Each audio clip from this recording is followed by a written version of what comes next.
Welcome to a Thornley TMD update. Been a while since I did the August one. Didn't get around to doing a September video, so it's now October. Autumn's here, and I'll update you as to what I've done on the layout.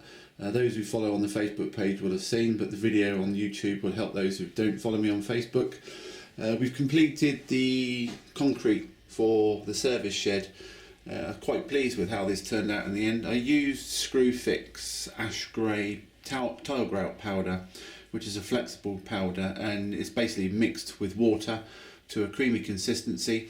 What I've done is I put a matchsticks all the way around the outside of the base and created a frame and basically filled the whole of the area with the creamy consistency. Used a long piece of balsa wood and literally leveled it across as though you would do on normal concrete. And the effect has come out really well. That's dried after 24 hours. I've gone over it with some Body Shop sandpaper, which is a fine grit. I think it's 1200 and 400, just to give it another effect. And as you can see, it does actually look fairly realistic. Really pleased with how that came out.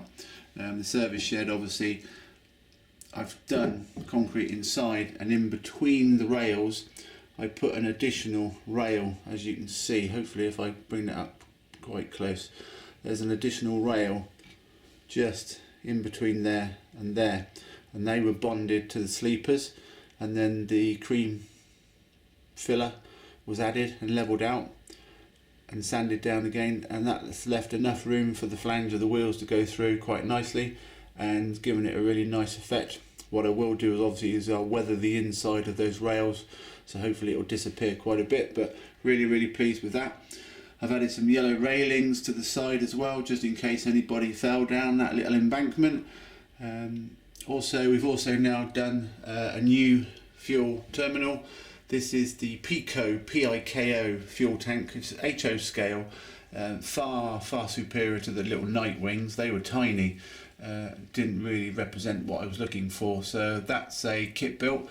I've built that, sprayed it silver, needs a bit of weathering, and obviously down below where the bricks are, I've got to be weathered and painted as well. The additional concrete area from where the fuel terminal has gone has been added. Again, as we come along to the fuel pipes, originally had a night wing porter cabin here. Again, wasn't happy with that, so I've decided to buy the Bachmann double twin port cabin, and I think that looks really smart. Again, it will need some weathering. We'll get around to doing that eventually. As you can see from the layout since the last update, it's all been fairly well ballasted now. The end yard, the embankment has all had its in sort of like ground earth added. Lots of weeds, trees, bushes, etc. to add. Still got to weather the track. And there's no back scene yet. I have bought back scene, still undecided whether to use it or not and what to do. I'll worry about that later. So the yard has now all been ballasted. What I'm going to be doing this week while on holiday is cut the line across here where the boards join. Not looking forward to doing that one, but I did do this one last month, and that actually cut quite nicely, so that board is now separate. It's all working. I've ballasted up to that rail, that area on board number 2. This week hopefully I'm going to take this one apart and put all the servo motors underneath. Over onto the TMD area, we've finally cut the area, so as you can see, quite a large depot. It's about 3 foot long, 24 inches wide, and it's going to be 8 roads in total. The far one there will be a lifting shed, which will be a separate. You've then got a 6-road shed with 4 inspection pits. James at DCC Train Automation is currently doing a template for laser kits to have the lights cut into the side of the inspection pit. So hopefully going to go down and see James in Taunton on Thursday. Going to take these out and take them down and have them all cut, so that'll be a bit more work for me to do.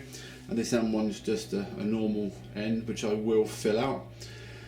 And that's most probably about what I've done in the last 4 or 5 weeks. It's gradually getting there. Quite pleased with how it's all came out. The ballasting was done traditional 50-50 PVA mortar on this side.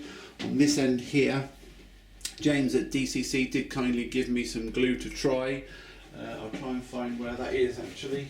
It is this one here, which was a bush cleaver ballast. It's liquid, it's creamy. I did dilute it because it was too thick, and actually it went on really well. But as you can see, there's not really much difference in colour between that one and traditional PVA water fairy liquid. So I did that in the end. Wish me luck for adding all the servo motors. They're all over here at the moment. There's these, which are servos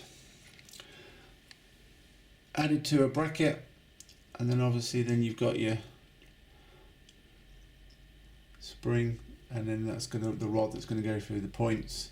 I've got 27 to do for just the depot and yard. I think there's 21 there, still got 6 to make. Again, supplied by James at DCC Train Automation, so very handy to know. It's got a website if you like any of those sort of parts as well. There's my back scene I've ordered. It is a country scene with a little bit of housing on it, which hopefully is going to go along that wall and then round to about there. I'll then most probably just use a cloud background to go all the way down to the end and round, and most probably going to use some factory warehouses and make it a slight 3D effect, but still not quite sure about that one. Nothing's been done down here, the freight line. That's going to take a little while before that ever gets done. We're concentrating mainly on this area and this area, and obviously once I get the inspection pits done, I've got to then draw the depot. It's going to be designed similarly to Eastfield, that sort of design with the sheeting on the side, hopefully very similar. And as you can see, that's what we've done in the last 6 weeks. Thanks for watching, hope you enjoyed. Comments, subscribes, all welcome. Any tips I can have, by all means let me know. But so far so good. The cabin now, obviously we're fast approaching autumn, or we are in autumn. It's starting to get a little bit chilly, but I'll have the heater on here just for about 10 minutes and that'll warm it up. It is well insulated, so it just haven't been used for the last week. A new addition to the family in a little puppy, so my time's been spent with her. But as I'm off this week, I need to crack on and get a bit more of the layout done. Anyway, thanks for watching, and hopefully do another update soon. Bye bye.